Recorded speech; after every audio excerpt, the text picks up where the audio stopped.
hadn't really thought about copyright until I was in sixth form, and a painting that I had done had won a competition and was displayed in the Saatchi Art Gallery. I was actually quite shocked to win the competition, but it did get me thinking about how I would protect my painting, considering it would get a lot of publicity from it. So when the press contacted us for a picture of the painting, we had to give them a low-resolution picture so that if someone wanted to try and reproduce it, they wouldn't be able to print it in a high quality. The painting was loosely inspired by a photograph in a book I'd seen years ago, and I just remembered the nose, so I used it as a starting point and just developed the face and character from there. Using images as inspiration is something which a lot of artists do, and it's completely fine to do as long as the image itself isn't copied too closely. I mean, copyright covers all mediums.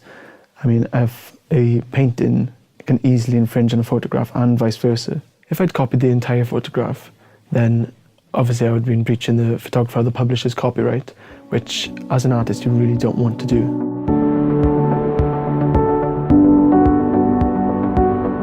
I'm currently studying photography in the arts at University of Wales, Trinity St David, Swansea, and I've been recently studying appropriation style of art, which is basically where you take existing artwork and create something new from it.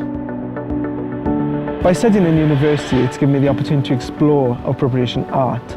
I'm not creating anything commercial, and through the exception of non-commercial research and private studies, I'm able to carry on in this medium. If I was to do this commercially, I guess I would have to seek the copyright owner's permission and perhaps license the images just to avoid copyright infringement. I do love photography, and protecting our images in the digital age is something we learn about at university. For me, whenever I upload an image to my blog, I would usually stamp it with a copyright stamp, date it and write my name on it. This then would usually deter anyone from using my images without my permission.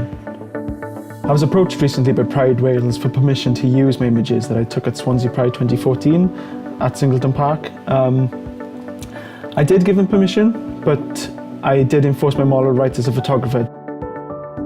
Creators of literary, dramatic, musical and artistic works can enforce moral rights to be credited for their work.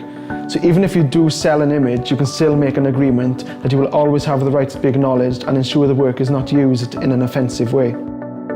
Copyright is an automatic right with no official register, so it can be quite difficult to see when work was created and who created it. So it's really important to take note of when your work was created and perhaps date it as well. Ideally, you should give a dated copy of your work to a reliable professional. You don't have to do this, but it can make things easier if an infringement occurs. What I tend to do is I post my images on my blog, so that if I need to, I can look back onto my blog and see when the date of the work was created.